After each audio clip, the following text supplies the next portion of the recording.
넘어도 되고. 그리고 우리 NIBC, 한동 NIBC는 이미 거기서 이제 말씀을 나누면서 우리하고 가까울 수밖에 없는 왜냐하면 우리 교회 이름이 NIBC 예수교회이기 때문에. 그런데 이제 주로 무슨 사역을 하셨냐 하면 얘기하세요. 무슨 사역을 하셨는지. 먼저 여러분 만나서 반갑습니다. 제가 사실 인천에 지금 있어서요.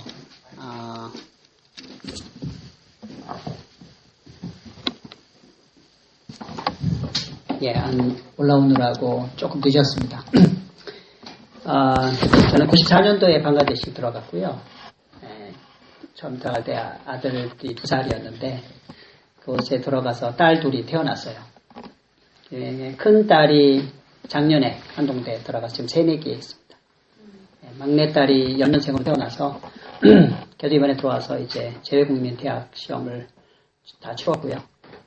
결과도 다 나와서 이제 내년에 또 입학을 해야 되니까. 제 처가 서양미술을 전공했어요. 그래서 제 막내딸은 제 처를 그대로 닮아가지고 그 디자인 쪽으로 전공을 하겠다고. 저희는 한국에 들어오면 다 이렇게 뿔뿔이 흩어져 삽니다. 이산가족처럼. 그래서 큰 아들과 작은 딸은 여기 전농동에 있는 제 동기 목사하는 교회, 이따가 잠깐 얘기 좀 하겠지만 그 교회에서 공동생활하면서 제자훈련 받고 있고요. 큰 딸은 지금 한동대에서 그 근처에 바깥에 나와서 지금 미투라 그러더라고요. 요새 미니 원룸보다 좀 더 큰데 그런 데서 얻어서 살고 있습니다. 저는 사실은 85년도에 OM 선교사로 인도 지역에 제일 먼저 들어갔었는데 그곳에 사역하면서 주님께서 인도 모슬렘들을 만나게 하셨어요. 인도 모슬렘들을 만나면서 성경을 굉장히 많이 알고 있더라고요, 모슬렘들이. 그런데 모슬렘들에게 복음을 전하는 사람이 거의 없었습니다, 그 당시에. 그래서 그때 이제 하나님이 모슬렘들에게 복음을 전하라는 분명한 소명을 그때 받았는데 돌아가는 길에 방글라데시에 오라는 요청이 있어서 87년도에 방글라데시로 딱 들어갔더니만 바로 거기가 제가 일해야 될 곳이라는 생각을 처음부터 갖게 되었습니다. 그래서 한국에 돌아가서 저는 이제 평신도선교사로 나왔었기 때문에 한국에 돌아가서 저는 이제 총시대학원을 들어가게 됐고요. 들어가자마자 이제 대학생들 선교 동원을 좀 해야 되겠다는 거 기도하다가 IBF에서 마침 선교 담당 간사로 좀 와달라 그래서 그쪽에 들어가서 선교 담당 간사로 한 4년, 5년 정도 있었다가 거기서 제 처를 만나서 결혼을 하게 됐고요. 결혼하자마자 IBF 그만뒀습니다. 그래서 94년부터 지금까지 제가 하는 일은 처음부터 모슬렘들 사역입니다. 지금 이제 사역이 어떻게 진행되는지에 대해서 간단한 동영상이 하나 있는데 먼저 잠깐 보고 나서 말씀을 듣는 것이 여러분에게 도움이 될 것 같습니다. 그래서 솔직히 이 안에 동영상이 하나밖에 없거든요. 방글라데시 이따 동영상이 잠깐 나오긴 하겠지만 위치라면 여러분 아실 거예요. 인도하고 미얀마 사이에 있는 조그만 나라인데 인구는 무려 1억 6천만 명이나 되는 그러니까 국가 단위 도시 국가 빼고요. 홍콩이라는 데, 싱가포르 이런 데 빼고 국가 단위로 세계 인구 밀도 1위이고요. 세계에서 이슬람 사원이 인도네시아가 제일 많은 걸로 알고 있고 그 다음에 방글라데시로 그렇게 나와 있습니다. 그래서 인구 1억 6천 중에 90%가 모슬렘이고요. 그다음에 9% 정도가 힌두교인들, 그다음에 0.4%가 기독교 개신교들인데 이 부분에 대해서 제가 이따 좀 설명을 좀 드리겠습니다. 그래서 이 지역은 이제 윌리엄 캐리라고 하는 개신교의 초대 선교사가 사역했던 곳이에요. 그래서 침례교인들입니다, 대부분들이. 동영상, 그래서 그 개신교들이 한 3, 40만 명이 지금 존재를 하고 있는데, 제가 처음에 들어가서는 그런 개신교들을 통해서 모슬렘들 사역하려고 개신교들과 처음에 접촉을 좀 했었는데, 시간이 지나고 보니까 이 모슬렘들을 되게 그 나라 기독교인들이 무서워하더라고요. 그래서 나중에 그걸 좀 알게 됐고요. 그래서 개신교들이 모슬렘들 소리를 치면 꼼짝도 못하고 개신교들이 모슬렘들에게 전도할 가능성이 거의 없다라는 사실을 알게 돼서 저랑 제 차랑 한 9년 후에 물론 그 중간에 제가 굿네이버스 지부장 역할을 최초로 좀 하게 됐는데 그것도 다 그만두고 2004년도 들어와서는 본격적으로 모슬렘들 사역만 집중을 해서 지금까지 그 사역을 좀 하고 있습니다. 그 가운데 하나님께서 어떻게 역사했는가는 이 동영상을 통해서 잠깐 좀 보여드리겠고요. 아니고요. 위에 동영상, 예, 그겁니다. 밑에 거. 예.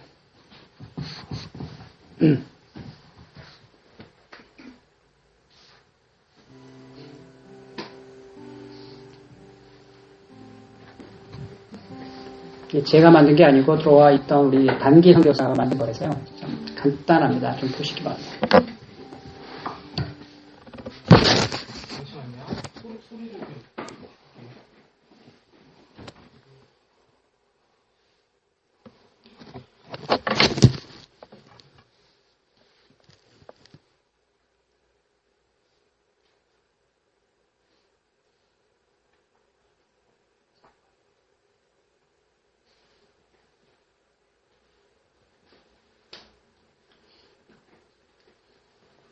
소리는 별로 중요하지 않아요. 저 뒤에 백그라운드 찬양밖에 없어요.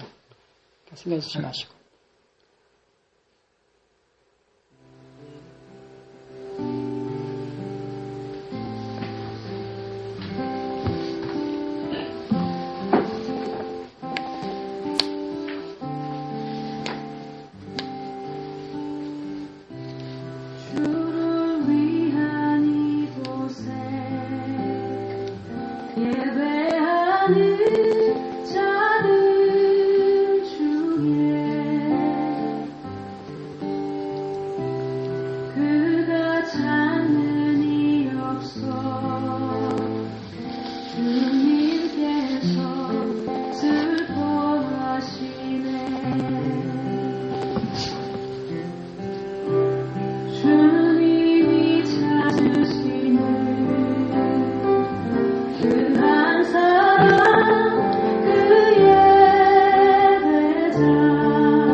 맨 뒤에 본 게 방글라데시 지도입니다.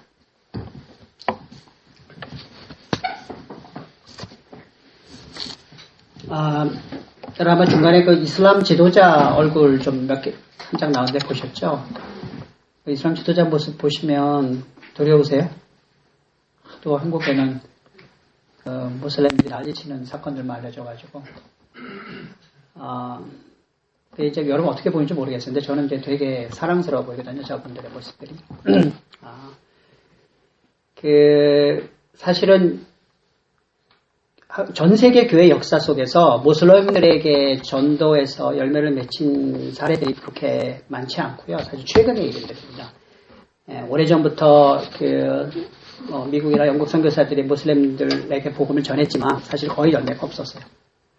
거의 열매가 없었다가 제가 사실은 방글라데시를 하나님께서 저를 인도한 이유가 있는데 이슬람 국가 중에서 열매가 맺히기 시작한 나라가 아시아권에서는 인도네시아, 방글라데시였고요.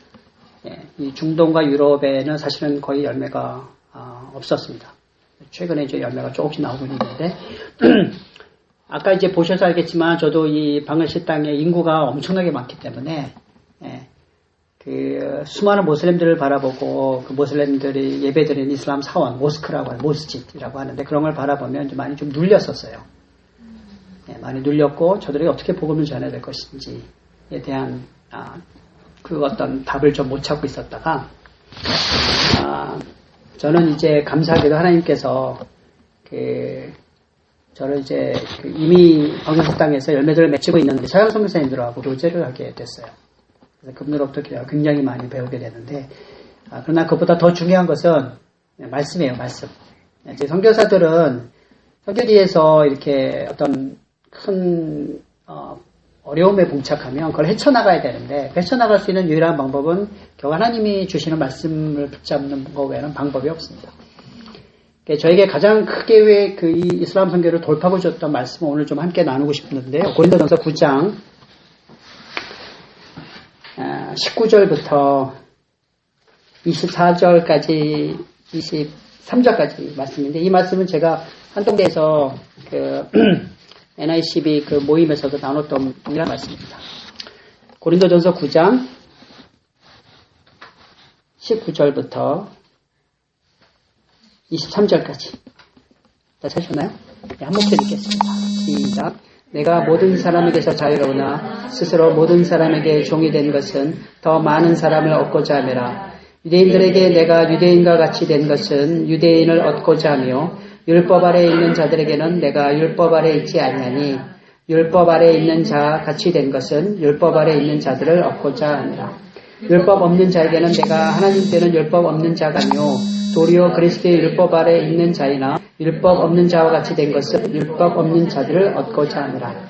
약한 자들에게 내가 약한 자와 된 것은 약한 자를 얻고자 하며 내가 여러 사람에게 여러 모습이 된 것은 아무쪼록 몇 사람이라도 얻고자 하느니 내가 복음을 위하여 모든 것을 행함은 복음에 참여하고자 함이라.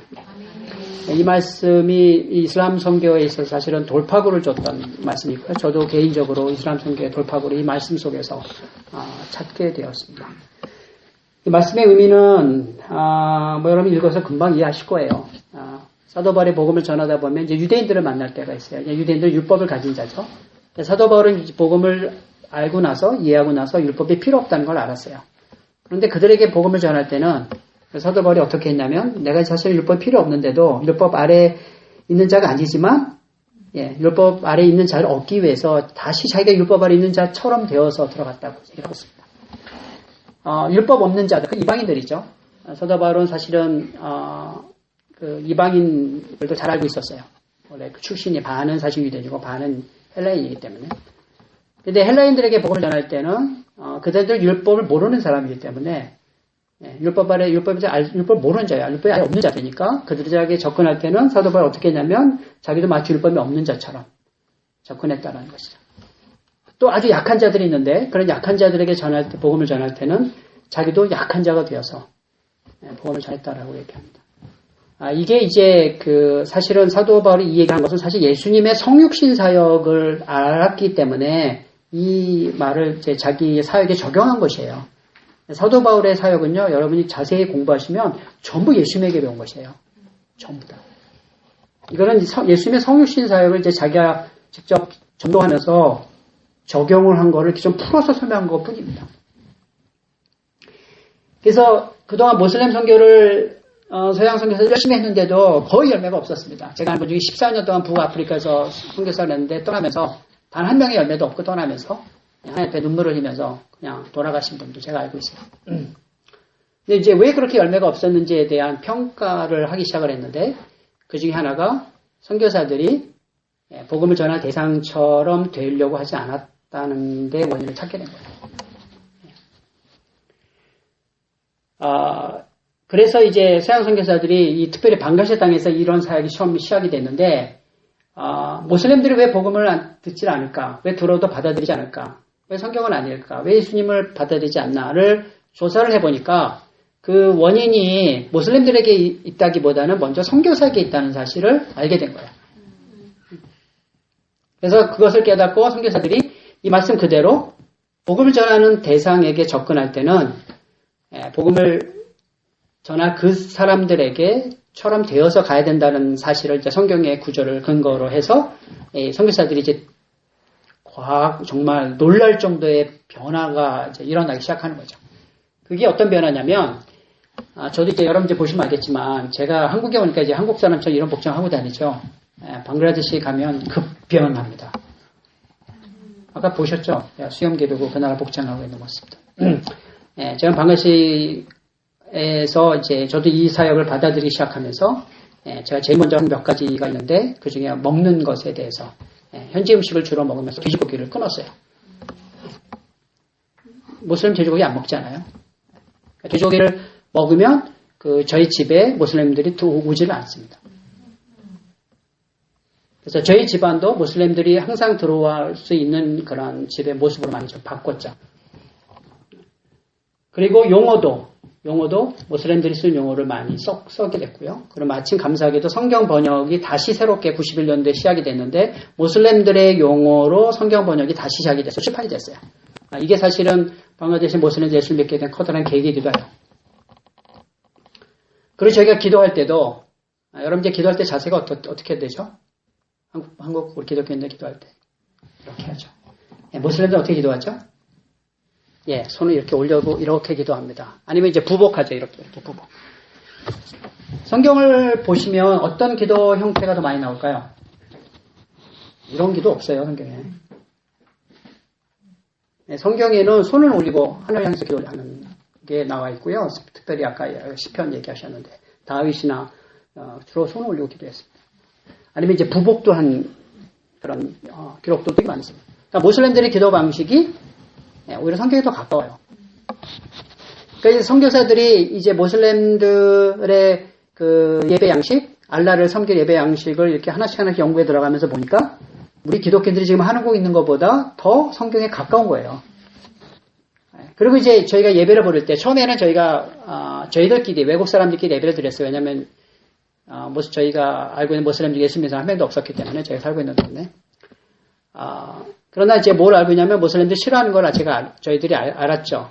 모스크에 들어가 보면 절대로 여자랑 남자랑 같이 예배를 드리지 않아요. 그리고 모스크에 들어가면 이런 의자나 이런 거 아무것도 없습니다.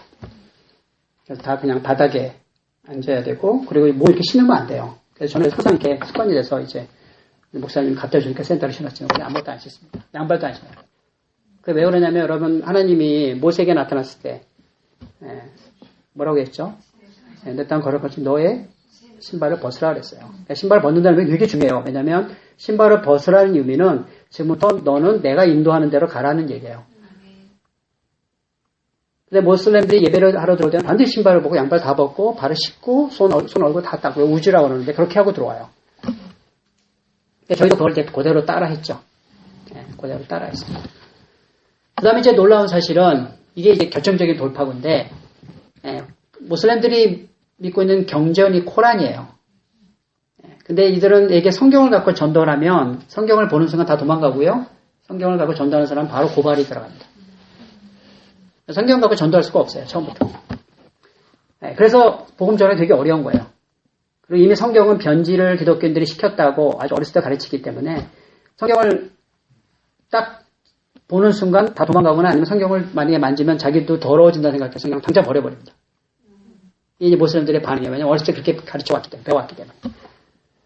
근데 모슬렘들이 재미난 게 코란을, 뜻을 알고 코란을 읽은 사람이 그렇게 많지가 않아요. 그래서 이제 서양성경에서 코란을 연구해보니까, 웬걸? 그 안에, 모슬렘들이 알고 있는 거랑 상당히 틀린 내용들이 엄청나게 많이 있는 거예요. 저도 이제 그거를 연구하게 됐고, 그 코란이 원래는 사실 계시가 무함메드에게 2번 내려와요. 처음에 계시와 2번째 계시가 내려오는데, 첫 번째 내려오는 계시는 굉장히 친성경적인 계시였어요. 그게 코란에 여러 군데 다 흩어져 있습니다. 2번째 계시는 반성경적인 계시를 받게 되는데, 이건 굉장히 사탄적인 계시입니다. 그래서 사실 무함메드 첫 번째 계시 받을 때는 이게 진짜 기독교 하나님의 계시였다고 자기가 믿었고, 그래서 이걸 누구한테 가냐면 그 근처에 사는 기독교인들하고 유대교인들한테 가서 얘기를 해요. 처음에는. 그리고 그 계시를 전달한 천사가 가브리엘이라고 믿고 있으니까요. 그래서 이제 저희가 전도 방법을 알게 됐어요. 전도 방법을 알게 돼서 저랑 제처랑 기도하고 나가서 길거리에서 전도를 하기 시작합니다. 굉장히 위험한 행동이에요, 사실은. 그다음 이제 저희가 왜 전도에도 문제가 안 생기냐면 제처는 이제 여성들과 아이들을 상대로 전도했고 저는 이제 남자들 상대로 전도를 하기 시작한 겁니다. 물론 혼자는 안 나갑니다. 저희가 팀을 짜서 둘씩 이렇게 나갔어요. 제처는 이제 다른 외국 그런 동역자가 없어서 혼자 나왔고요. 저는 이제 다른 형제랑 한 사람 나가서 전도를 시작을 했는데, 전도를 나갈 때 저희들이 믿는 구절이 또 하나 있습니다. 그게 뭐냐면, 누가복음 10장에 보면, 이건 안 찾으셔도 돼요. 잘 아는 내용이니까. 70명의 제자를 예수님이 파송하면서, 어느 동네를 가든지 그 동네에 평강을, 빌 사람을 원래 가정을 찾으라. 그 가정을 찾으면 거기에 머물러 돼 있어요. 딴 데 가지 말고. 이 말씀이 의미하는 바가 뭐냐면 어느 지역을 가든지 하나님께서 준비한 가정이 있다라는 것이죠. 이거를 확실히 이제 약속의 말씀으로 붙잡고 사실은 이제 나가는데 나가기 전에 되게 사실 좀 떨려요. 사실은. 처음에 엄청 떨었어요. 제쳐도 웬만하면 안 나가려고 그러는데 계속 기도하면 계속 나가라 하니까 이제 나간 거죠. 나갔는데 참 놀라운 일이 계속 벌어지는 거예요. 제가 처음에 이제 코란 갖고 이제 얘기를 해요. 코란 갖고 제가 처음부터 얘기하는 것은 뭐냐면 모슬렘들이 천국 갈 확신을 갖고 있는 사람이 한 명도 없어요. 단 한 명도 없습니다. 그게 사실 굉장히 큰 아킬레스건이에요. 그럼 천국 가고 싶으냐 물어보면 전부 다 천국 가고 싶다. 그럼 어떻게 하면 천국 가느냐 하면 그들이 천국 가는 방식을 쭉 설명해줘요. 근데 그 방식을 다 따라갈 수 있는 모슬렘들이 많지가 않습니다. 그래서 코란에 있는 말씀 갖고 이제 하나씩 설명을 해주는데, 그 중에 이제 제가 오늘은 다 설명을 못 드리겠고요. 그 중에 가장 중요한 부분은 뭐냐면, 코란 1장이 수라 알파타야라고 하는 첫 번째 장인데, 이 수라 1장은 아랍어로, 벵갈어로, 아랍어로 전 세계에 있는 모슬렘들이 애우는 구절입니다. 애우는 유명한 절에. 비스밀라라고 하는 것인데, 그 중간 뒷부분에 가면 뭐라고 되어 있냐면, 아랍어로 수라 무스타킴이라는 문장이 있어요. 이거 뭐냐면 천국 가는 지름길을 알려주소서라는 거예요. 그러면 그 구절을 갖고 당시 천국 가는 지름길 아냐 물어보면 아무도 아는 사람이 없어요. 근데 코란 뒤쪽에 가면 천국 가는 지름길이 뭐라고 설명된 구절이 하나 또 있어요.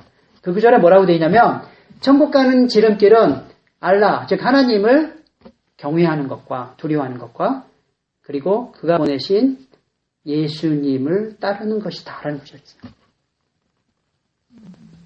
기절합니다. 모슬렘들이 구원을 얻기 위해서는 이전의 경전이 또라, 모세오경, 욥을, 시편, 잠언, 전도서, 그 다음에 인질, 이게 사복음서예요. 이 세 가지를 읽지 않으면 너희가 방황하게 되리라 라는 구절이 있어요. 근데 모슬렘은 어떻게 배웠냐면 이전 경전은 다 변주해서 이렇게 읽으면 안 된다고 배웠는데 코란은 그렇게 가르치지 않아요. 예수님은 안 죽었다고 가르쳤어요, 그들은. 그런데 수라 마리아장이라고 있는데 거기에 보면 예수님이 태어났나? 예수님이 돌아가셨나? 예수님이 부활했나? 예수님이 재림했나? 이 네 가지 날이 있다고 기록되어 있어요. 그래서 그들이 배워왔던 것이 코란에 의해서 보면 이게 잘못된 가르침이 전달이 된 거죠. 그래서 모슬렘들이 구원을 얻기 위해서는 반드시 성경을 봐야 된다라고 되어 있어요. 심지어 어떤 구절이 하나 있냐면 방황하는 자들아, 모세들이 하냐, 너희 신앙이 의심이 있어 방황하는 자들아, 이전의 경전을 읽는 자에 찾아가서 물어보라 라고 되어 있습니다. 그 이전의 경전 읽는 자가 누구예요? 저희들이잖아요. 이런 구조들을 알려주면 깜짝깜짝 놀랍니다. 저희가 사실은 전도할 때 코란을 갖고 나가면 안 돼서 그 사람들이 갖고 있는 코란을 이제 가져오라 그래가지고 그걸 이제 읽어보라 그러죠. 읽어보라는 순간 굉장히 놀라고 이게 자기네 갖고 왔는데 코란인지 아닌지 다시 한번 확인해봐요. 네, 그러다가 마지막에 저희가 한 게 뭐냐면 예수님에 대해 소개하면서 예수님이 병든 자를 고쳤다는 거를 코란에 기록이 돼 있어요. 나환 자 고치고 죽은 자 살렸다. 그리고 예수님이 다시 재림한다고 돼 있어요. 근데 재림할 때 그 이슬람에서는 무하메드의 제자가 돼서 재림한다고 지금 가르치고 있는데 꼬란에는 어떻게 되어 있냐면 그렇게 아니고 심판자로서 재림하는 걸로 되어 있습니다. 근데 그런 걸 예수님께서 짜면 굉장히 놀랍니다. 무슬림들이. 그리고 딱 처음부터 저희가 던지는 게 뭐냐면 여러분 중에 마음이나 육신이나 병이 있는 사람은 우리가 예수님의 이름으로 기도하기를 원하는데 기도받기 원하는 사람 손 드십시오. 그럼 반드시 손 듭니다. 그럼 그 사람을 놓고 손 놓고 기도하면 성령님이 역사서 낫게 합니다. 이래서 저희가 전도하기 시작한 지 얼마 안 돼서 주님께서 한 영혼 얼마 되지 않아서 저희가 10명이 넘는 그런 회심자를 얻게 되었습니다. 저희가 회심자를 얻었을 때 그 다음에 바로 핍박이 왔어요. 성경에는 그 성경에 예수님이 분명히 설명했어요. 세상이 너희를 미워하는 게 아니라 나를 미워한다. 그래서 누구든지 나를 따르는 자는 세상에 미워한다고 돼 있어요. 그래서 예수님을 믿는 자는 반드시 핍박받게 돼 있어요. 근데 이게 한국 교회가 어느 순간부터 핍박을 안 받기 시작한 게 이게 문제예요, 사실은. 저는 사실 유교 출신의 장남으로 태어났기 때문에 제가 예수를 믿게 될 때 저 엄청 핍박받았습니다. 제 아버지한테. 엄청 핍박받았습니다. 그래서 좀 핍박을 알아요. 근데 뭐 모슬림들이 받는 핍박은 뭐 그거랑 비교가 안 됩니다. 모슬림 받는 핍박은 뭐 장난이 아닙니다. 도저히 그들 가족 안에서 살 수가 없을 정도예요. 살 수가 없어요. 심지어는 가족이 죽이려고 달려들게 돼 있거든요. 명예살인이라 그래서. 그리고 이슬람 사원에 이제 재활 프로그램이라는 게 있는데, 모슬림이었다가 다른 종교를 믿는 사람은 그 재활 프로그램에 집어넣어서 다시 이슬람을 믿게 합니다. 이게 굉장히 무서운 프로그램이에요. 여기서는 이제 생명의 위협을 가하기 때문에 이 프로그램에 들어가면 거의 다 이슬람으로 돌아가게 돼 있어요. 아니면 그 사회에서 완전히 매장당하죠. 직장에서 다 쫓겨나고 일반적인 직장 들어갈 수가 없습니다. 제가 예수 믿어서 아니면. 그리고 이제 저희나 이제 복음 전하는 저희 같은 사람들은 아니 현지인들도 잡히면 이제 외국 사람은 경찰에 조사가 들어가고, 그리고 이제 추방시키죠. 그리고 그 단체도 문 닫게 하고.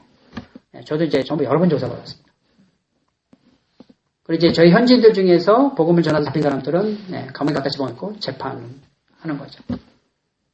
종교 재판도 있고 일반 재판도 있는데 저랑 같이 동역하고 있는 우리 현지인들 중에 10번 이상 재판받은 사람 많습니다.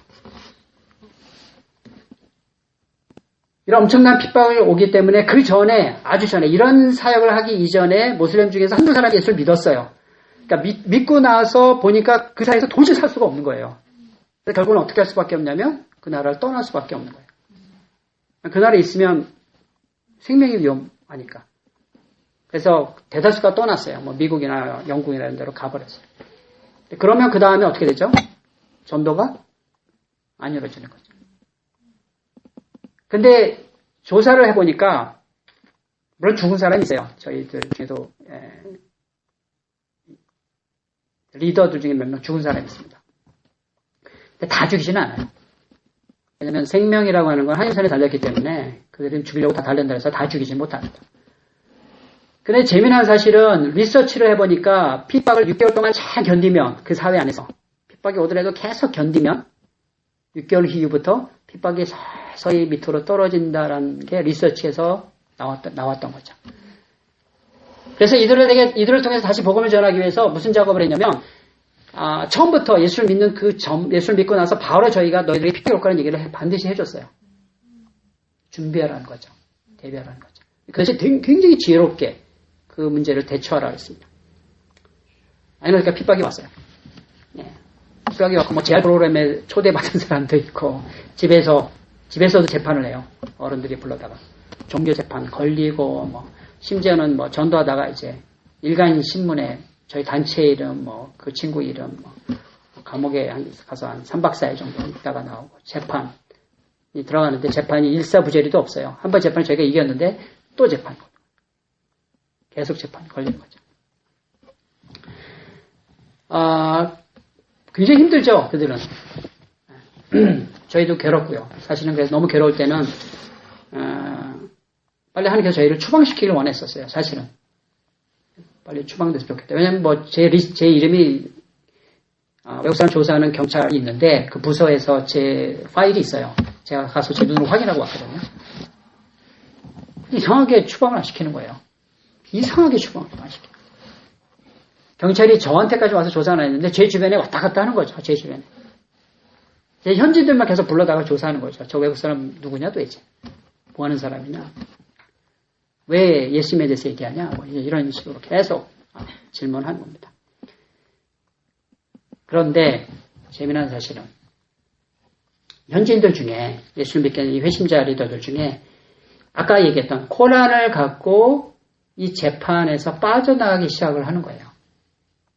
왜냐하면 그들이 이런 식으로 답변하는 걸 제가 알았어요. 내가 잘못했다면 내가 잘못한 것의 대가를 치르겠다. 내 코란에 여기 보니까 모슬렘들이 성경을 읽으라고 돼 있다. 이렇게 여기 예수님을 믿으라고 돼 있다. 그래서 내가 믿었는데 그리고 성경을 가르쳤는데 내가 잘못했다면 나를 처벌해라. 딱 얘기했는데 이제 종교 재판은 이마음들이 해요. 이슬람 지도자들. 근데 그 얘기를 딱 듣고 자기들이 쳐다보니까 그런 구절이 정말 있거든요. 그러니까 이게 난천상에 처해져 있는 거야, 이 마음들이. 도대체 이 근거 구절에 의해서 제가 저렇게 움직인다는데 도대체 뭘 근거로 해서 쟤를 처벌하겠냐는 거죠. 그래서 위험한 거하고 계속 풀어주는 겁니다. 그러면서 이제 신이 난 이 회심자 리더들이 그때부터 이제 본격적으로 전도를 하기 시작합니다. 본격적으로. 그런데 이제 문제는 또 다른 데 어려움이 이제 생기기 시작했습니다. 또 다른 문제가 뭐냐면, 아까 이제 직장을 자꾸 쫓겨나잖아요. 그러니까 뭐가 이제 어려워집니까? 생계를 유지할 수가 없어요.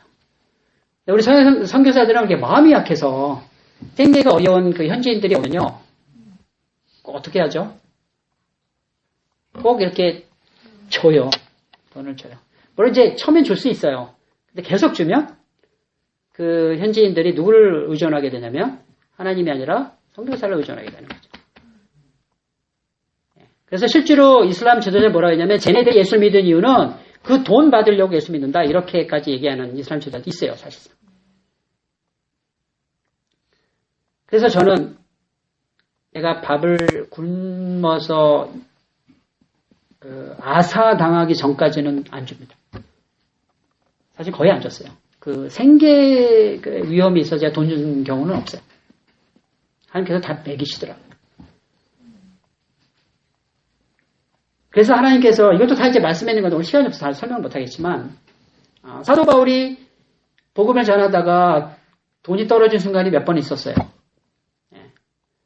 특별히 고린도 교회를 가다 보면 이 고린도가 되게 중요한데요. 고린도에 가다 복음을 전하다가 아마 재정이 떨어졌나 봐요. 그래서 사도 바울이 뭘 했냐면 브리스길라와 아굴라는 사람을 만납니다. 그래서 뭘 했냐면 천막장을 비즈니스를 해요. 거기서 저도 힌트를 딱 얻었고요. 사실 옛날부터 제가 이거를 되게 좀 깊이 보고 있었어요. 그래서 그들에게 뭘 가르쳤냐면 비즈니스를 가르쳤고요. 그들이 이미 비즈니스를 알아요. 그래서 비즈니스를 통해서 그들이 생계를 유지하게끔 가르쳤고요. 도왔어요. 거기에 한 수 더 나가서 저는 바울이 왜 비즈니스 했는지를 성경 구절을 다 뽑아보니까 굉장히 중요한 메시지가 그 안에 있다는 사실을 알았어요. 그게 가장 중요한 이유가 뭐냐? 복음은 거저 받았기 때문에 거저 주어야 되는 게 기본 원리예요. 그래서 사도 바울이 후원이 없더라도 복음 전파가 중단돼서는 안 되는 걸 알기 때문에 자기가 할 수 있는 비즈니스를 동원하는 거예요. 본을 보여야 되기 때문에 사도 바울. 그뿐만 아니라 사도 바울의 두 번째는 사도 바울이 가끔 그 서신서에 이런 얘기를 합니다. 데살로니가 전서라든지 뭐 몇 군데 무슨 얘기를 하냐면 내가 너에게 본을 배우려고 밤낮 애써서 일했다라는 표현이 있어요. 그래서 받는 것보다 주는 게 낫다라는 표현을 계속합니다. 이건 새로운 성도들을 위한 본을 보여주기 위한 것이죠. 근데 예수를 믿은 이 회심자들이 계속 선교사로부터 돈 받고 계속 살아나가면 아무런 본이 안 됩니다. 그리고 더 한 가지 중요한 사실이 있는데 이 비즈니스라고 하는 거는요. 그 이웃들과의 관계가 아주 정상적으로 관계를 맺게 해줍니다. 비즈니스라는 게 참 재밌어요. 그래서 저희가 지방에 오는 한 팀을 도와줬는데 그 팀이 제가 이 비즈니스 미션, 뱀이라고 하죠. 요새는. 그걸 제가 가르쳐줬더니 이 친구들이 저한테 아무 얘기도 안 하고 시골에 돌아가서 자기네들 중에서 그 나라 말로 짜인데 거의 이제 한국말로 차죠. 차 가게, 조그만 가게를 만들어낼서 운영할 수 있는 친구를 2명을 불러가지고 어느 한 지방에 파송을 보냈어요. 자기네 돈으로. 거기서 2년 동안 있게 하면서 가게를 만들면 거기에 차 마시려고 사람이 앞에 발박을 합니다. 그 사람들에게 전도하는 거예요. 전도해서 2년 만에 거기다 셀을 개척했고, 한 명을 리더를 세워놓고 이 사람들은 빠져나갔어요. 그래서 맛을 봤어요. 하나님께서 외국 사람의 재정 지원이 하나도 없이 복음 전하고 교회를 개척할 수 있다는 것을 봤어요. 그래가지고 저희들한테 와가지고는 정말 이 감격스러운 표정을 지으면서 얘기를 하는 거예요. 이런 일이 생겼다고. 제가 처음에 2005년도에 이 그룹을 만났을 때만 해도 셀이 6개 정도 있었고요. 리더가 한 명도 없어서 혼자 이 친구가 돌아다니면서 메시지를 전했어요. 성경도 이 친구 한 명만 갖고 있었어요. 다른 셀의 멤버들 아무도 성경을 갖고 있지 않았어요. 근데 이 친구들이 이런 식으로 복음을 전하면서 그리고 저희가 이제 리더를 키우는 방법, 부리더를 키우는 방법 이런 거 다 알려줬어요. 무엇을 가르쳐야 되는지 왜냐면 양육이라는 걸 몰랐어요. 이 친구들이. 그냥 예수 믿고 구원 얻는다는 걸로 땡 끝이에요. 그 다음부터 성경에서 안 보려고 그랬어요. 성경을 집에 놔둔다는 자체가 위험해요. 근데 이제 이런 식으로 저희가 이제 도와주면서 하여튼 7, 8년이 흐르고 난 결과 이 셀이 35개로 늘어났고요. 한 30명이었던 회심자 수가 한 600명으로 늘어납니다. 지금은 저희가 몇 년 정도 카운트하지 않기로 했어요. 그 친구도 카운트 안 해요. 그 친구도 잘 몰라요, 숫자를.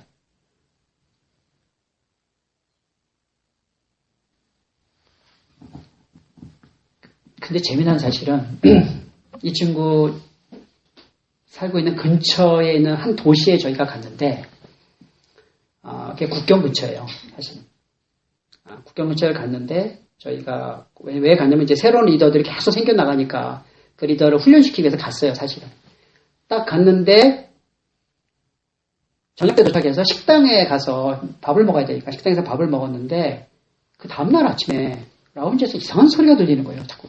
그래서 이제 저희가 이제 벌써 20년 돼가니까 방글라 말을 다 알아들으니까 자세히 들어보니까 이게 이제 저희들에 관련된 문제예요.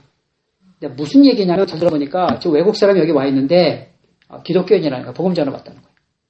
그리고 그 식당에 성경을 갖고 왔다는 거예요. 저는 그런 적이 없어요. 성경을 가져온 적도 없고 그냥 외국 사람이 나타났다는 거 외에는. 근데 그거를 누가 고발을 했냐면 그 옆에 저희가 식사하던 그 옆에 대학교 교수가 한 명 앉아 있었나 봐요. 대학교 교수가 고발을 한 거예요. 그래서 조금 느낌을 잡아서 이제 리더들이 와가지고 제가 빨리 속성으로 한 5시간 동안 훈련을 시킨 다음에 나머지는 거기 이제 탑 리더가 있어. 너 보고 알아서 하라고 이제 재빨리 빠져나왔는데 빠져나와 2시간 후에 경찰이 온 거예요. 체포하려고. 저는 한 번도 경찰이 현장에 잡혀본 적이 없습니다. 구렁이가 빠져나가는 습관이 있어서. 한번 저희가 예배를 드리는데 어떤 정보가 또 들어왔냐면 저희 예배 드리는 그 장소에 경찰이 올 거라고 하는 정보가 입수가 됐어요.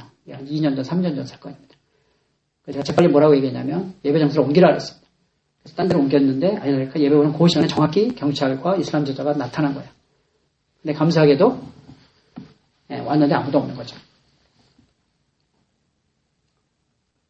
그래서 지금은 이제 어떤 상황이 됐냐면 지금은 이제 저희들이 개척한 셀이 하나였었고요. 성인들 셀. 지금은 이제 5개로 늘어났고요. 제가 나오신 5개고. 지금 각 셀에 현지인들의 리더가 다 들어서 있습니다. 그리고 주변에서 계속해서 이 친구들이 복음을 전하고 있어요. 저희들 가르쳐준 방식으로. 제가 나오고 난 다음에도 계속해서 복음을 전하고 있는데 굉장히 중요한 똑같은 원리입니다. 이들이 누구를 찾냐면 seekers를 찾아요. 영어로 seekers, 그럼 추구자인데 그 seekers라는 게 뭐냐면 이들도 뭐를 믿냐면 내가 복음을 전하는 그 지역에 하나님께서 준비한 영혼이 있다라는 것을 믿고 나가는 거죠. 정말 있는 거예요. seekers를 찾으면 제가 1년에 한 각 셀별로 1번에서 2번, 많으면 3번에서 4번 seekers를 초대해서 복음을 전하는데 처음에는 복음을 안 전합니다. 처음에는 이제 그들의 공통되는 관심사에 대한 아주 중요한 얘기를 해줘요. 흥미있게. 그리고 2번째에 코란을 갖고 왜 모슬렘들이 성경을 읽어야 되는지에 대한 얘기를 쭉 해주고 그들이 엄청난 질문을 합니다. 다 답변을 해줍니다. 근데 놀라운 사실은 이 시커스 미팅을 한번 할 때마다 참석한 사람의 70-80%가 복음을 받아들인 걸 보았어요. 그래서 제가 나오기 전에 한 건 뭐냐면 이 시커스 미팅을 할 수 있는 매뉴얼들을 만들어내갖고 우리 리더들을 중심으로 해서 지방에 있는 리더들을 하려고 했었는데 사실 지방의 리더 중에 그 탑 리더가 경찰에 체포되는 바람에 재판하는 바람에 잠깐 연기가 됐고 조만간 할 건데 모든 리더들이 이 시커스 미팅을 할 수 있는 훈련을 저희가 다 가르쳐 주려고 모든 것 작업을 다 해놨습니다. 그래서 지금 사실상 제가 이제 한 달 전에 저한테 이 시커스 미팅을 인도하고 있는 저의 옛날 제자인데 이 친구가 저한테 무슨 연락이 왔냐면 이렇게 자생적인 외국 사람의 도움이 없이 자생적으로 이렇게 교회를 개척한 이슬람에서 개종한 회심자들의 저희가 자마트라 그래 자마트라는 게 뭐냐면 아랍어로 모임이라는 얘기예요. 그런 셀들을 저희가 지금 지방에 있는 한 60여 개, 다카에 한 6, 7개 수도에 그 다음에 이제 다른 서양 선교 단체들 중에서 이렇게 자생적인 셀들이 있는데 거기 한 70, 80개 됩니다. 이걸 전부 모아서 이제 전체 나라 중에 조직을 좀 하고 있습니다. 그러고 나서 이제 한국을 왔는데 제가 한국에 올 때만 너무 딱 답답한 일은 뭐냐면 예상했던 일이긴 한데 한국의 교회가 점점 힘을 잃어간다는 사실이에요. 제가 영국에서 사실은 선교훈련을 받았는데요. 영국의 교회를 매주마다 가서 방문을 했는데 희한한 모습을 제가 보게 됐어요. 그러니까 이제 교회 건물이 있는 보통 교회죠. 일반 교회를 가면 거기에는 교인들이 한 20명, 30명 다 노인들이에요. 젊은이들 한 명도 없어요.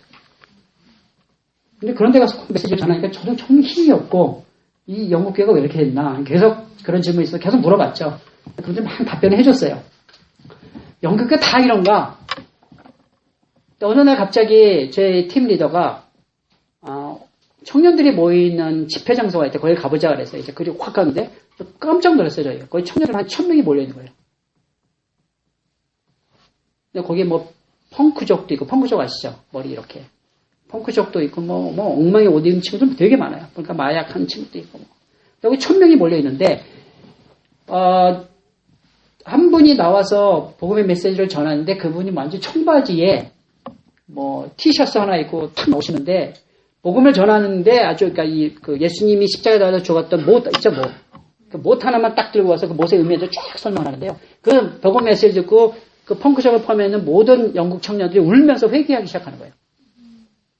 그래서 너무 놀랐어요. 이게 뭐지? 아니, 교회는 죽어가는데 그러다 죽었어요. 근데 청년들이 다른 곳에서 복음을 듣는 거죠.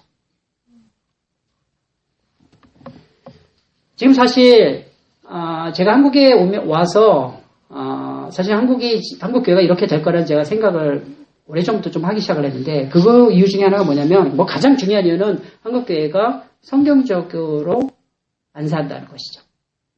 다 지금 그게 1차적인 이유입니다. 그 다음에 두 번째 이유가 하나가 있는데 제가 아까 여러분에게 같이 읽자고 했던 고린도전서 9장 말씀 여러분 반드시 생각하십시오. 교회를 하나님께서 왜 이 땅에 존재하게 하냐면 그 세상에 빛을 보이기 위한 것이거든요. 세상에 소금 역할을 하기 위한 것이거든요. 근데 교회가 그런 역할을 안 하는 거죠. 그래서 교회를 제가 옛날부터 제가 중학교 3학년 때 제가 예수 믿기 시작해서 교회를 다녀보니까 교회하고 성경을 제가 이렇게 처음에 예수 믿는 게 너무 기뻐서 성경을 정말 엄청 보기 시작했는데 성경대로 교회가 안 하는 게 너무 많은 거예요. 목사님한테 물어보면 맨날 혼만 났어요. 네가 잘 몰라서 그런다. 근데 아무리 이 성경을 봐도 교회가 이렇게 움직이는 모습을 이렇게 들어가서 보면 이게 안 맞아요. 성경대로 안 하는 게 왜 이렇게 많은지. 그래서 굉장히 캐치마크가 많았는데 나중에 제가 이제 깨닫게 된 사실이 교회가 말씀대로 안 움직이고 있는 거죠. 특별히 세상에 대해서 역할을 감당을 할 수가 없게 된 게 교회가 그 맛을 잃어버리니까 교회가 먼저 세상보다 더 급속히 타락하기 시작하는 겁니다. 그러니까 뭐 교회가 오히려 세상 사람부터 욕을 먹게 되는 그런 상황에 이르르니까 교회가 아주 형편없는 상황으로 떨어져 나가 있다는 것이죠. 근데 이 모습이 방글라데시에 있는 교회 모습하고 별로 다르지 않습니다. 제가 아까 설명드렸죠. 방글라데시 교회가 처음에 윌리엄 캐리가 전도할 때만 해도 제대로 복음을 받았어요. 한 250년 전에. 근데 그게 세대를 넘어가면서 그냥 부모의 종교를 이어받은 거죠. 복음을 받은 게 아니에요. 그래서 제가 그 나라 기독교인들을 보면서 놀란 게 뭐냐면 그 나라 기독교인들이 말씀대로 사는 사람이 거의 없어요. 너 왜 기독교인 되냐 물어보면 우리 부모님이 기독교인이어서 나도 기독교인 됐다라고 얘기합니다. 거의 100%. 그건 기독교인이 아니에요. 이제 깨닫는 게 그 나라 기독교인도 다시 말씀을 가리켜서 다시 복음을 설명해서 다시 예수를 영접해야 된다는 사실을 제가 알게 됐어요. 그 나라 기독교인이 아니에요. 근데 선교사들이 거기에 속는 거예요. 우리 한국 선교사님들이 얼마나 속냐면 제가 깜짝깜짝 놀라는 게 방글라데시에서 한국 선교사님들이 들어오시는데 저는 이걸 빨리 감지했어요. 아, 이 나라 기독교인이 선교사에 의한 크리스천이 아니로구나 라는 걸 감지했는데 지금도 우리 한국 선교사님들이 한 100가정이 있는데 방글라데시에 있는 기독교인을 데리고 사역을 하시는 분들이 80, 90%입니다. 아직도 믿고 있어요. 그 사람들 진정한 기독교인이라. 엄청 고생하고 있거든요. 선교사한테 후원 안 받으면 사역 중단. 그것뿐만 아니에요. 그건 감사한 거예요. 후원을 받아놓고 사역을 안 해요.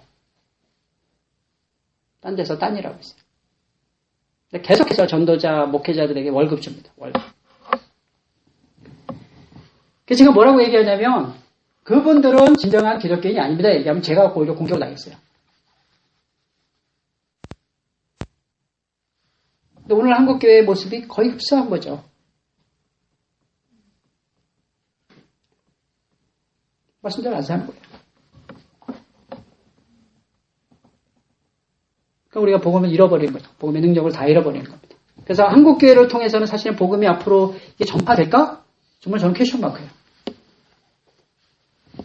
그런데 여러분 이제 고린도전서 9장 말씀 제가 앞으로 한국교회가 다시 한번 복음의 그 능력을 다시 회복하려면 말씀대로 살기로 결정하는 그런 헌신이 다시 한번 일어나야 되겠지만 두 번째로 해야 될 작업이 있습니다. 두 번째로 해야 될 작업은 뭐냐면 세상과 커뮤니케이션을 해야 되는데 어떻게 커뮤니케이션을 해야 되냐? 위에서 커뮤니케이션을 하지 말고 내려와서 하라는 얘기입니다. 내려와서. 사도 바울이 그랬잖아요. 예수님이 그랬잖아요. 예수님이 하늘나라에 계셔서 복음 전할 수 있어요. 소리로. 근데 그렇게 해서는 인간들이 복음을 받아들이지 않을 거라는 걸 아시니까 본인이 인간의 몸을 입고 내려오셨잖아요. 그래서 사도 바울이 그걸 알고 자기도 복음을 전할 때 약한 자한테는 약한 자가 되었어요. 자기가 율법이 필요 없다는 걸 알았지만 율법을 갖고 있는 자한테는 율법을 입는 것처럼 해서 들어갔다는 거죠. 근데 오늘날 우리가 전도를 어떻게 하는 줄 아세요? 우리 위에서 전도합니다. 어떤 식으로 전도하냐면 일단 멘탈리티가 이렇게 돼 있어요. 나는 다 알아. 나는 구원도 받았고 뭐 절대주 하나님도 하고 난 다 알아. 그러니까 너는 나한테 들어. 일단 멘탈리티 이렇게 돼 있고요. 이게 성경에 가서 그대로 나타납니다. 그리고 가기보다는 오기를 원해요. 오라고 하는 거죠. 이렇게 교회 건물 세워놓고 이게 교회라고 생각해요. 성경쌤이 하는 일 중에 교회 건물을 세워요 먼저. 찬양은 건물은 교회가 아니다라고 하지만 하는 일은 건물 세우는 게 교회라고 생각합니다. 그럼 교회가 아니에요. 저는 교회 가면 세운 적이 없고요. 한 번도 세운 적 앞으로도 안 세우고. 현지인이 혹시 필요하다고 세우면 자네들 헌금하면 세우겠죠. 저희도 안 세워요. 교회가 본질이 뭐라 그랬어요? 예수님이 뭐라 했냐면 성도들의 모임이 교회라 그랬어요. 장소는 상관없어요. 어디서 모이든지. 근데 이슬람권에서 교회 건물 졌다가는요. 당장 부서집니다. 여기 선교사님들이 계속 교회 건축을 하는 거예요. 그래서 거기다가 십자가까지 붙여요. 십자가까지. 이 십자가가 우리한테는 엄청난 은혜지만 모슬렘들이 본 십자가는 뭔지 아세요? 이 십자군 전쟁, 지금도 계속해서 이어지고 있는 서양 국가의 이슬람 국가에 대한 전쟁을 다 십자가로 봅니다. 그래서 이걸 보는 순간 그들은 마음속에서는 분노가 올라와요. 그런데도 열심히 십자가 달아요. 그럼 어떻게 되죠? 모슬렘들이 90%잖아요. 어떻게 해요? 와서 다 부셔버립니다. 그런데도 열심히 지금도 십자가 달아요. 이게 뭐냐면 우리가 변하지 않으려고 하는 것. 우리가 커뮤니케이션을 하지 않으려고 하기 때문에 우리가 그들처럼 나아지려고 하지 않기 때문에 그들의 마음의 문을 열지를 못하는 거죠. 그래서 이게 풀어야 될 숙제거리입니다. 제가 알고 있는 모슬렘들은요. 정말 깊이 이제 제가 모슬렘들하고 마음을 깊이 나누거든요. 부자서부터 시작해서 이슬람 지도자부터 시작해서 약세문부터 시작해서 정말 깊이 나눠봅니다. 깊이 나눠보면 그들 마음속이 굉장히 불안하다는 것을 저는 많이 듣게 됩니다. 이슬람은요, 여러분 생각만큼 강하지가 않아요. 굉장히 불안합니다. 굉장히 불안. 그래서 가정이 불안해요. 가정이. 제 처가 수많은 여성들을 만나서 복음을 전했는데 부인한테 이제 결국 나오는 얘기가 뭐냐면 우리 남편이 언제 세컨드를 데려오지 못해. 언제? 항상 불안해요. 항상. 아무리 돈이 많아도 그 나라 부자들 엄청 많거든요. 근데 부잣집에 초대가서 가보면 그건 완전히 사탄이 지배하는 가족이에요. 아이들은 그 집에 아들, 딸 부족한 게 없어서 마약 중독자고요. 자살 되게 많이 한다. 놀러 다닐 데가 없어서 그런지 뭐 우울증 환자 그래서 그 정신 치료하면 거기서 돈 대박 법니다. 방글라데시에서. 제가 이번에 들어가면 이제 하려고 하는 것 중에 하나예요. 부자들의 복음을 전하기 위해서. 돈 대박 법니다. 사실 저도 몇 사람 고쳐줬어요. 아까 이제 봤죠? 한 대학생이 이제 이 친구 되게 재밌어요. 이제 부잣집 아들인데 그 사립대학교에 밴드부 전제 일렉트릭 기타리스트. 처음에 예수님에 대해서 얘기했을 때 안 믿더라고요. 근데 어느 날 전화가 왔어요. 내가 지금 굉장히 위험한 상황이래요. 그래서 집에 오라 그랬어. 왔더니만 자기 지금 성적 계속 떨어지고 공부도 못하겠고 집중도 못하겠고 그리고 잠만 자면 누가 자꾸 나타나서 자기를 누른대요. 그래서 그게 누구냐 그랬더니 귀신 같대요. 무슨 귀신 되게 무서워. 너 도대체 그동안 뭐 했냐? 그랬더니 쭈삐쭈삐 얘기를 안 하더라고요. 너 도대체 무슨 요새 영화 본 거 있냐 그랬더니 영화를 봤대. 뭘 봤냐 그랬더니 이제 그 흡혈귀 나오는 영화들 있죠? 그 뭐예요?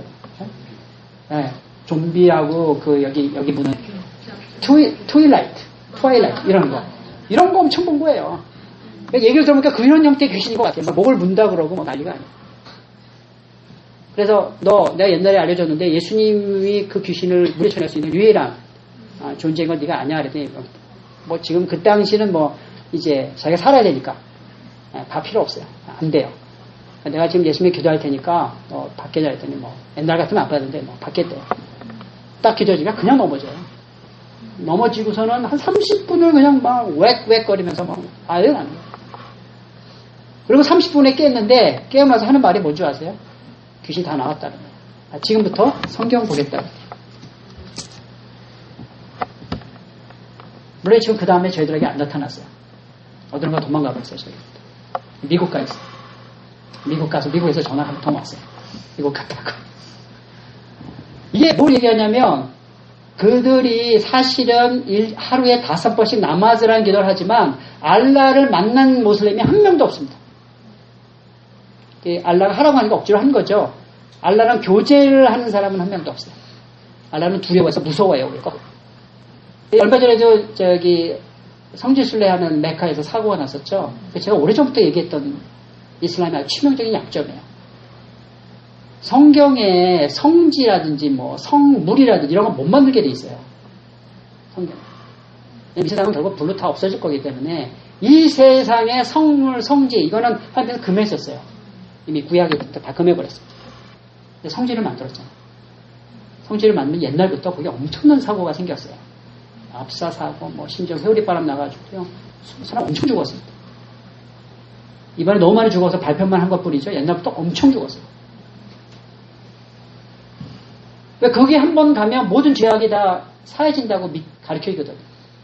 그래서 거기 그렇게 알아요. 그렇게 이슬람은 얼마나 이게 넘어지기 쉬운 정도냐면 성경 비평학자들한테 코란을 갖다 주면 한 달 안에 코란의 권위는 땅바닥에 떨어지게 돼 있어요. 이미 코란의 모든 기절이 출처가 다 밝혀져 있어요. 이 구절은 어디서 나왔고 이 구절은 어디서 나왔고 다 조사돼 있어요. 그런 코란을 제가 하나 갖고 있거든요. 금서예요, 금서. 이거 만든 사람이 지금 모슬렘들이 죽여야 될 리스트에 올라가 있어요. 모든 코란의 절이 어디서 나온 건지에 대한 조사가 이미 다 끝났는데 발표를 못해요, 지금. 누가 미친 친구가 그걸 딱 만들어 놓고 이름 바꿔놓고 어딘가 숨어 있어요, 지금. 근데 그게 지금 엄청나게 그 코란이 돌아다니고 있습니다. 되게 취약해요. 그러니까 하나님이 언제 이슬람을 무너뜨릴지는 아무도 모릅니다. 그래서 사실은 우리 기독교인들이 깨어서 기도해야 될 때입니다. 근데 이제 문제가 뭐냐면 한국 선교사님들이 한국 교회들이에요.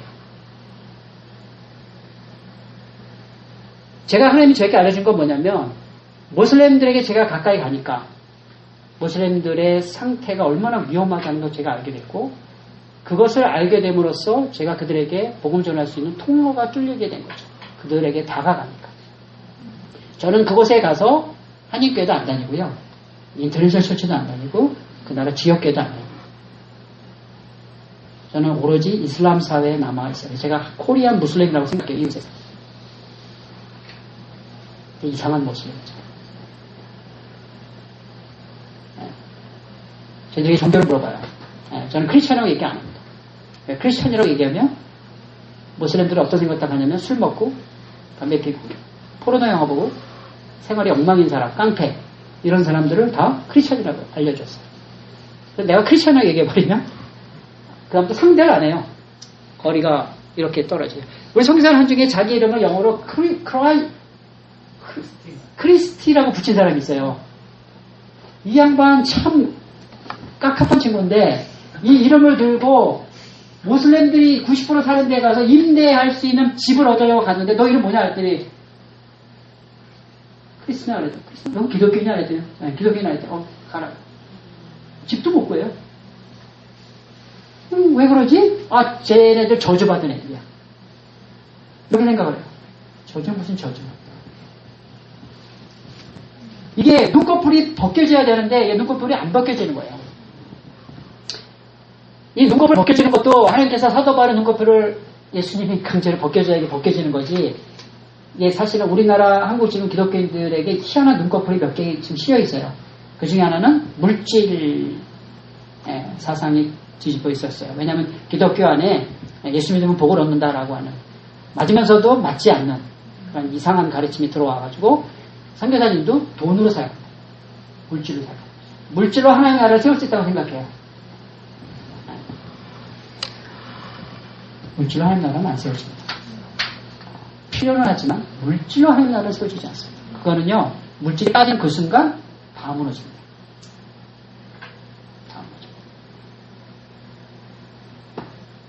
하나님의 나라는 주님의 말씀과 능력으로 세워지는 거죠.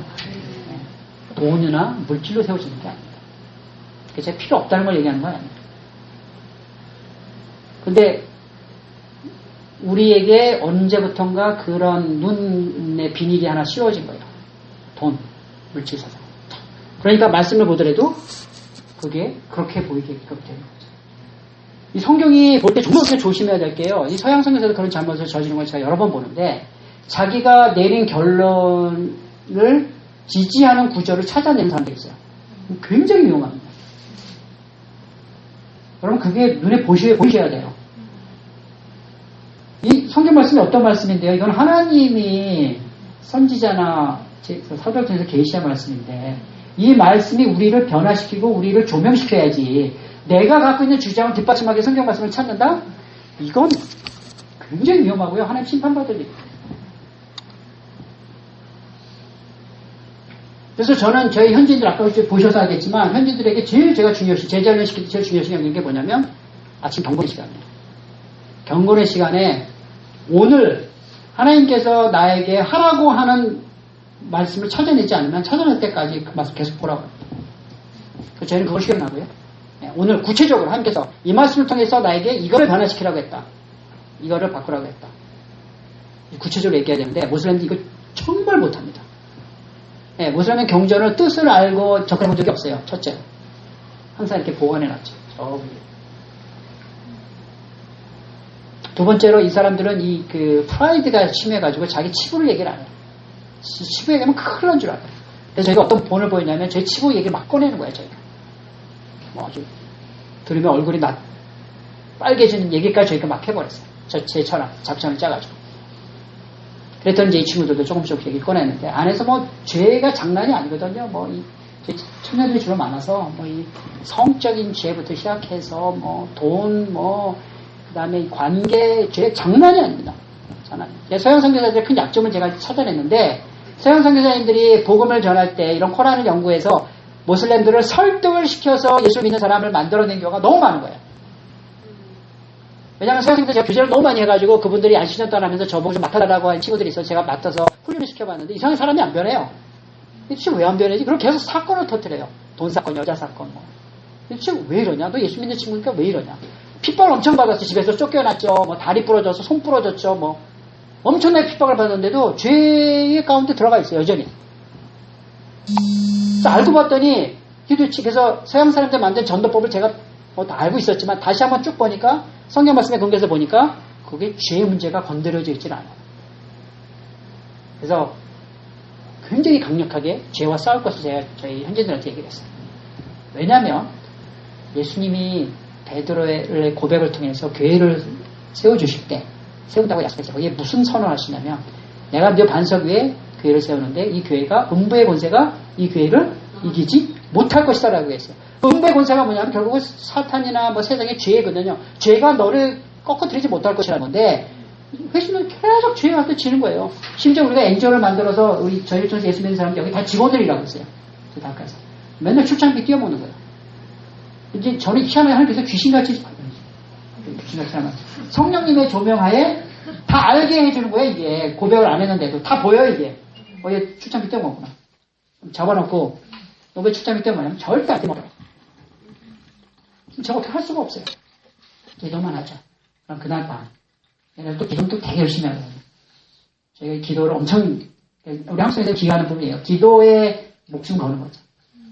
이제 몇몇 친구들이 기도의 맛을 봤어요. 기도하다 보니까 어느 날 하나님께서 음성을 발휘했어요. 그 출장비 뛰어먹은 친구들. 너 지금 서 있는 곳이 어둠 속이다.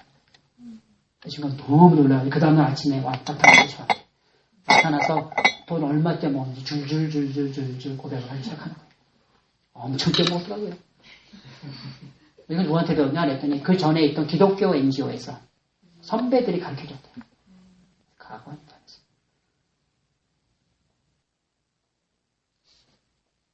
여자 문제 청년들이니까 여자 문제 금방 넘어가요.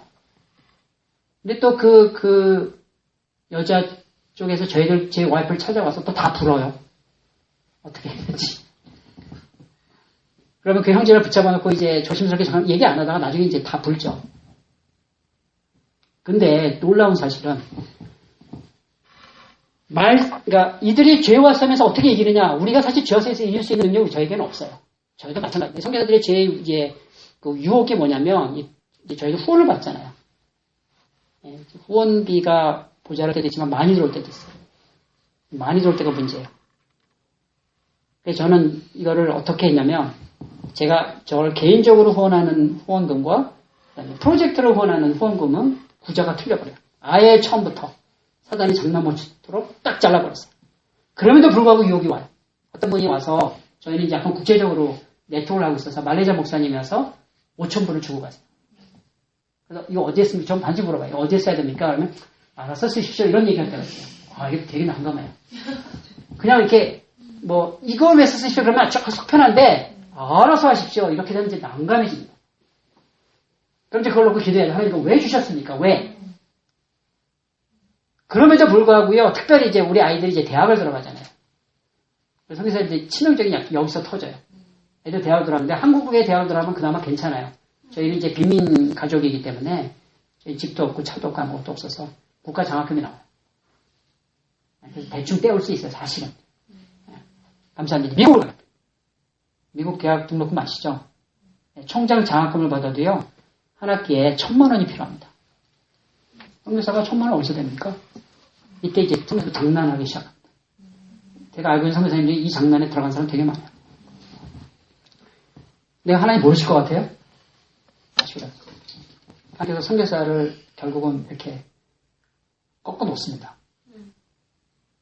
근데 만약에 선교사가 그 죄악에서 지고 있다면요, 현지인들 그 죄악에서 이길 수 없겠어요? 못 돕거든요. 그러면 그 선교사님 주변에 가면요, 그런 사기꾼 잘 치는 현지인들이 바글바글 같이 몰려 있어요. 근데 제가 이걸 어떻게 이길 수 있게 됐냐면, 그러니까 하나님이 어느 순간 저한테도 이렇게 두려운 존재로 다가오기 시작하고요, 말씀으로 다가오기 시작하고, 이제 중요한 건 예방이에요, 예방. 예방하는 방법을 계속 알려주세요. 계속. 그래서 저는 희한하게 우리 아이들 등록금을 10년 전에, 10년이 한 너무 오래됐나? 8년 전에 마련해놨어요. 놔뒀어요. 이 시험에 안 들게 하려고. 저는 그게 왜 그렇게 놔둬야 될지 몰랐었는데, 나중에 알고 보니까 그게 그 돈으로 쓰이는 거예요. 저 아들이 미국에 바이올라 갔었거든요. 한 2년 반 동안 거기서 공부해서 돈 엄청 썼습니다. 공부 끝내지도 않을 거면서 거기 왜 갔는지 몰라요. 근데 하나님께서 저에게 주신 이 지혜라는 게 다 어디서 나오냐면 말씀에서 나오거든요. 핸드폰이 아니라 모바일 폰이 아니라 말씀. 여기서 나오는데 제가 이번에 포항 가서 한 군데 가서 말씀을 전하고 우리 목사님하고 목사님이 저한테 주는 이렇게 문자를 제가 보면서 놀라운 사실을 알게 됐어요. 이게 우연인지 뭔지 잘 모르겠는데 이게 NICB가 NIBC죠. Not I but Christ잖아요. 근데 저희들도 이제 이걸 안 하면 십자가에서 우리 철저히 죽이지 않으면 그리스도가 우리 통해서 안 나타나는 걸 너무 알기 때문에 엄청나게 싸우거든요, 저희도. 근데 가장 저희가 싸우는 방법은 말씀을 매일 아침 받아서 말씀 딱 받을 때 하나님께서 전날 죄를 저질렀으면요, 의식을 못해도 그 다음 아침에 반드시 말씀 얘기하세요. 전날 이렇게 말했지. 오늘 그거 고쳐. 그럼 그 사람 대해서 용서 구해. 정확히 얘기합니다. 그럼 저희가 그 다음날 아침에 경건 시간 나눌 때 그거 했는지 안 했는지 얘기해요. 전날 적용할 거 했습니다. 안 했습니다. 얘기 반드시 해야 돼요. 안 했으면 그날 다시 해야 돼요. 저희들이 하는 훈련인데 제가 딱 우리 목사님 얼마 전에 문자를 하나 보셨는데 딱 보니까 동일한 말씀이 거기에 있는 거예요. 동일하네요.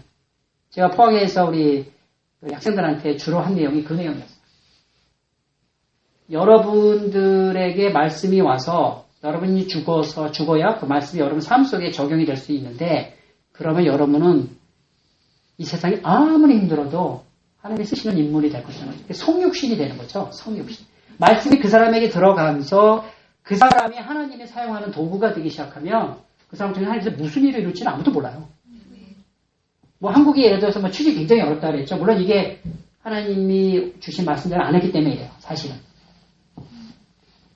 어렵게 됐죠. 아무리 어려워도 하나님이 사용하시겠다는 그 사람에 대해서는 자기를 죽이고 말씀을 받아서 실천하는 사람에게는 모든 게 다 블루오션으로 보입니다. 근데 그걸 문자에 보내주시더라고요. 그래서 제가 거기 대표하고 잠깐 얘기를 했는데 이게 비슷해요. 비슷해. 그래서 이 하나님 나라 어디로? 그러니까 말씀을 안에서 말씀을 통해서 우리를 조명받으니까 말씀의 원리대로 살아가니까 그 원리는 똑같은 것 같아요. 지금도 한국에 오면요, 이슬람 선교 안 된다고 얘기 많이들 하시고요, 이슬람 포비아. 이슬람 자꾸 미워하게 합니다. 대부분의 이 한국의 이슬람에서 얘기하는 분들은 이슬람 포비아들이에요. 이슬람이 뭐 한국을 뭐 집어삼키려고 하느니 뭐 어쩌느니 뭐 결혼을 통해서 한국을 이슬람화 시킨다니 어쩌니 뭐 이런 얘기 많이 하는데 거의 80% 거짓말입니다. 과장입니다.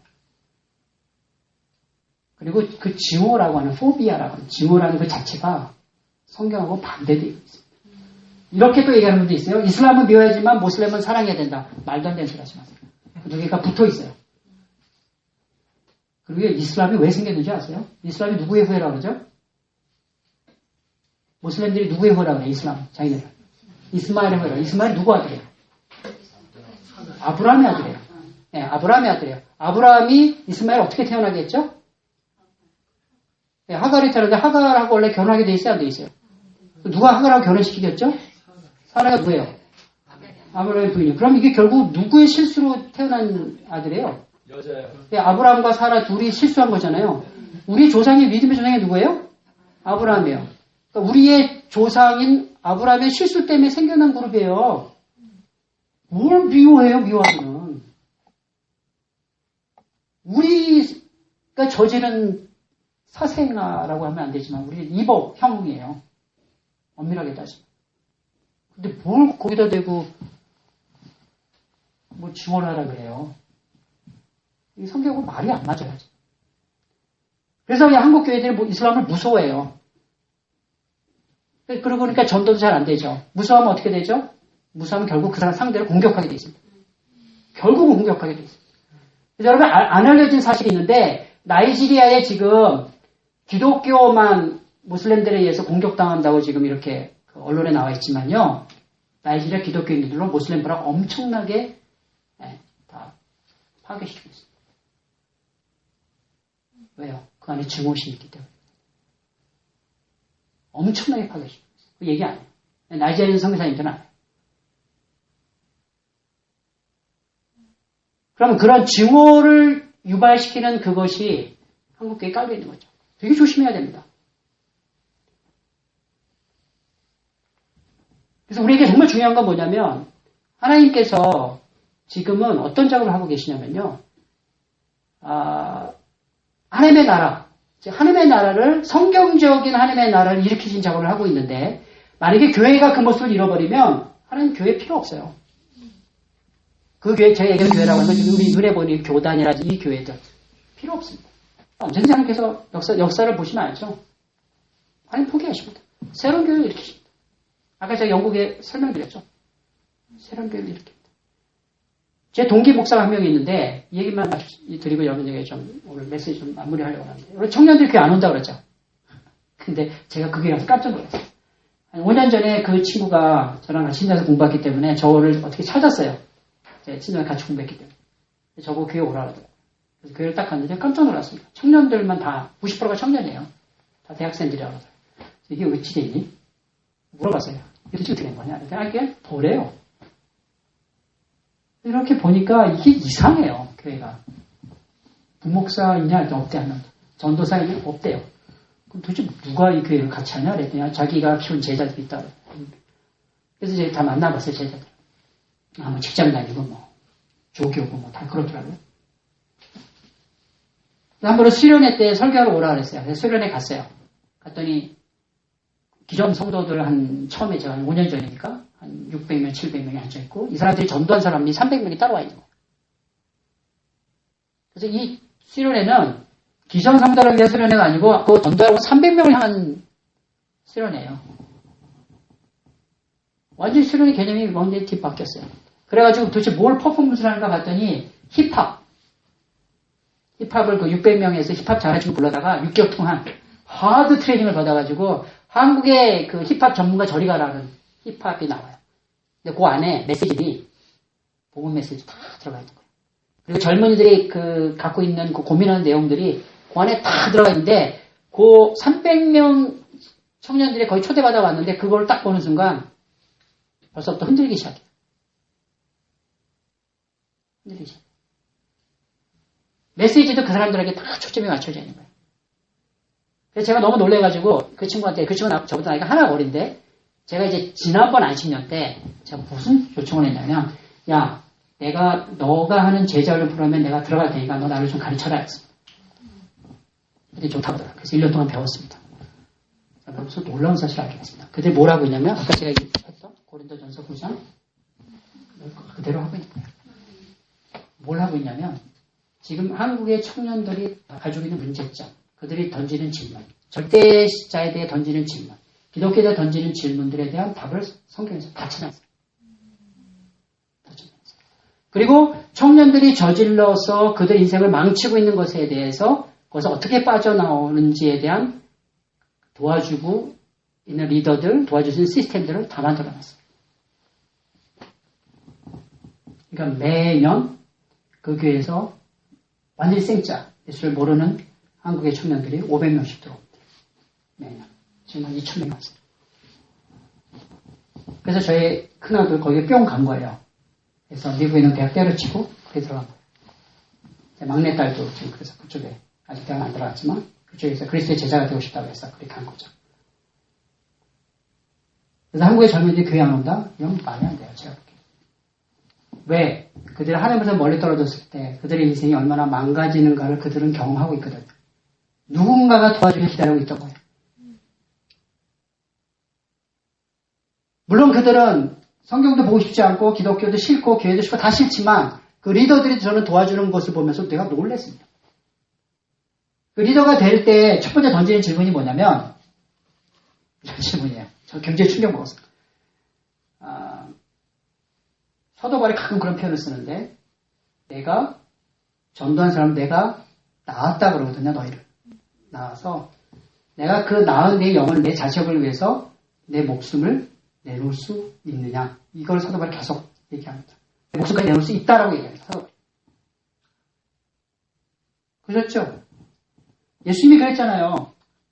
사도발도 그렇게 똑같이 하는 거예요.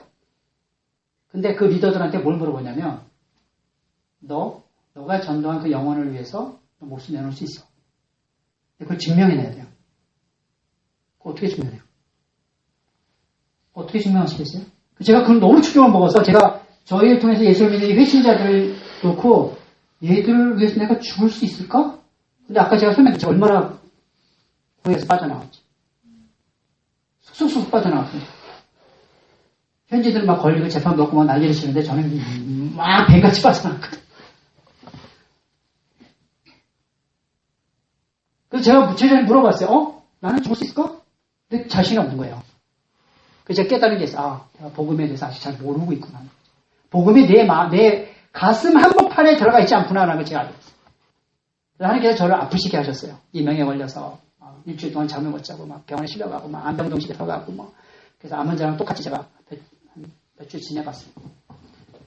아무리 하늘께 기도해도 안 낫게 하시고 지금도 안 났어요. 근데 하나님이 딱 무슨 말씀을 주셨냐면 아까 동영상에 나온 그 말씀이 제가 받은 말씀. 어느 날 한국에서 치료받다가 추워지기 시작하면 저는 감당을 못해요. 맨날 열대지방에 21년이 있어가지고 인도까지 하면 24년을 거기 있어요. 추우면 제가 여기서 못 지내요. 딱 한국에서 치료받다 추워지니까 여기서 감당이 안 돼서 이게 도저히 못 견디겠다. 하나님 어떻게 하면 좋겠으면 제가 숲에 들어가서 기도하거든요. 숲에 들어가서 기도하는데 이제 추우니까 거기도 못 하겠어요. 숲에서 기도하는 게 딱 이렇게 보면 전장 요한복음 하늘의 미랄이 땅에 떨어져 죽으면.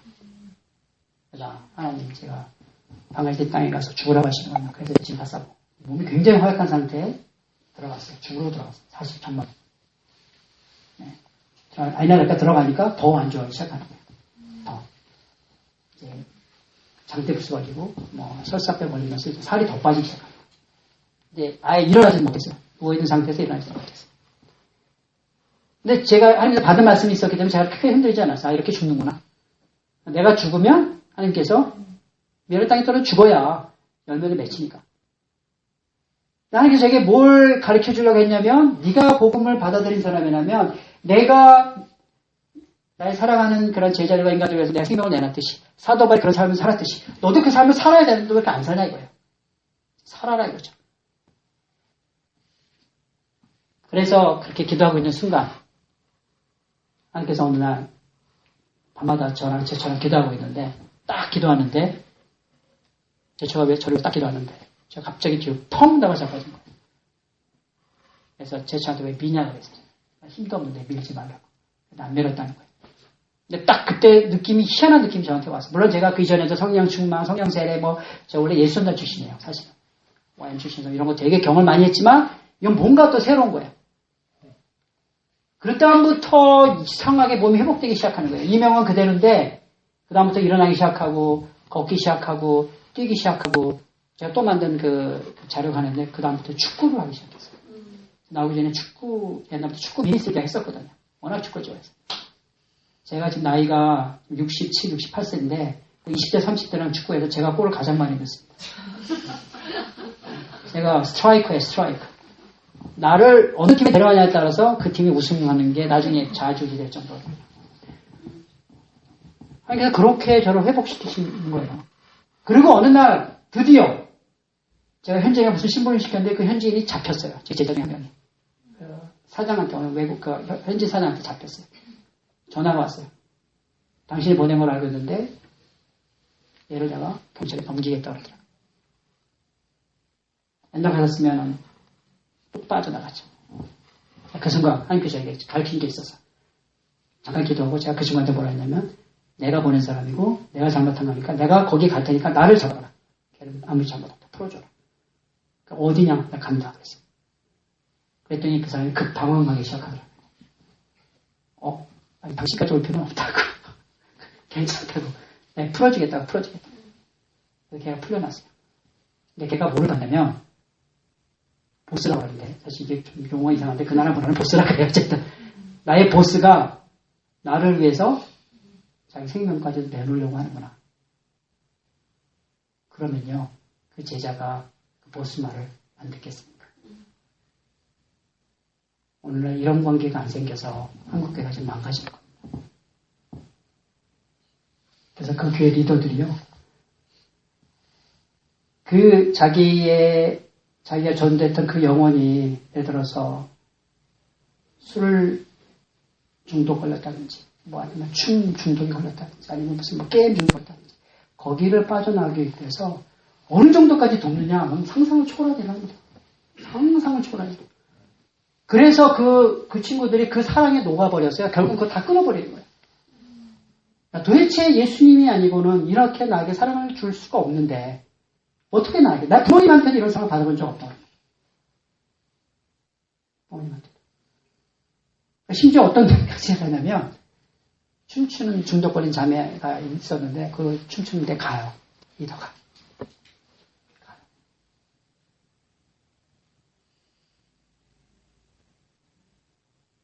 그 게임하는 그 시간에 집에 찾아가요.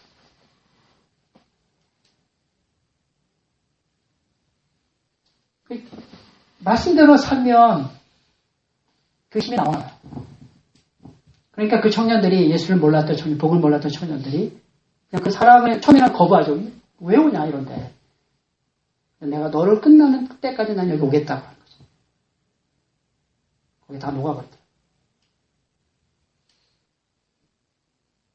저는 모슬렘들이 사랑의 경험을 못한 종족 중에 대표적인 종족 중에 한 명입니다. 저는 모슬렘 보면 너무 안타까운 게 왜 저렇게 난리를 치느냐. 왜 저렇게. 증오가 찾아오는 거거든요. 그 안에 증오가 찾아. 정말 그들의 안에 상처가 그렇게 많아요. 정말로. 엄청나게 상처가 많아요. 근데 기독교인들마저도 그 사람들에 대해서 계속 또 증오를 쏘아붓고 있어요. 그 사람 빠져날 데가 어디 있겠습니까? 빠져날 데가 없어요. 그러나 누군가 그들이 예수님의 사랑을 보여줄 때 가서 보여줘요. 가서. 근데 저희들이 절대로 안 합니다. 네. 누군가가 가야지 그걸 보여줄 수가 있어요. 그때 하나님 그들을 변화시킬 것이고요. 하나님은 지금도 수많은 모슬렘들을 예수님을 돌아가게 하는데 저도 지금 숫자를 정확히 감지를 못하겠어요. 막 꿈에서 예수 믿고 예수 믿는 모슬렘까지 있어가지고 이슬람 지도자 중에서 예수 믿는 사람도 막 생기고 이슬람 사원인데 대다수가 예수 믿는 사람들이에요. 거기 와서 예비한 사람들. 그래서 이슬람 사원도 사실 엄밀히 접수된 곳도 있어요. 아무도 몰라요. 아무도 몰라요. 왜 그들이 그러냐? 하나님 그들에게 특별한 사랑 베푸시는 거예요. 특별한 사랑. 그래서 저희들도 우리들 마음속에 이런 하나님이 기뻐하는 저희들의 죄성들이 있습니다. 이런 것들을 계속 제거해 나가면서 하나님이 기뻐하는 성품들로 우리가 채워지면서 말씀과 성령으로 이런 거 채워질 때에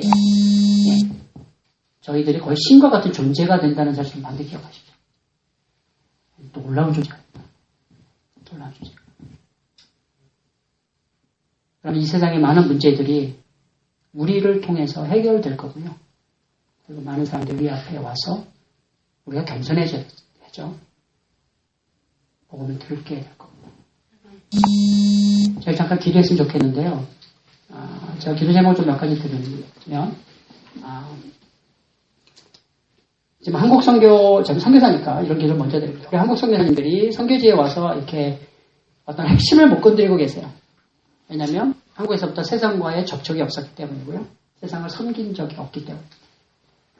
그래서 이제 우리 선교사님들이 정말로 철저히 겸손해져서 그들에게 좀 낮아서 다가갈 수 있기 위해서 기도해 주시고요.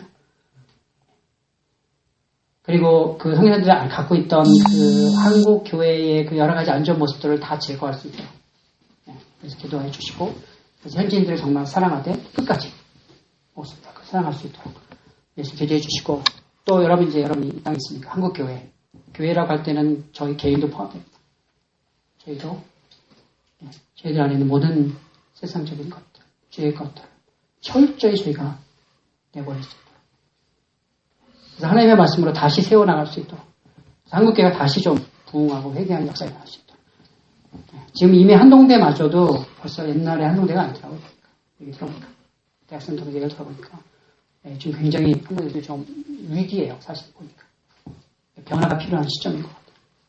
그래서 기도해 주시고, 거기 교수님들 위해서 기도해 주시고, 우리 한동대 출신의 선교사님도 엄청 많이 난 걸로 알고 있는데 그런 교회에서 기도해 주시고, 그래서 이런 변화들이 우리 안에서부터 시작할 수 있게 해달라고 함께 기도했으면 좋겠습니다. 기도하시죠. 아버지.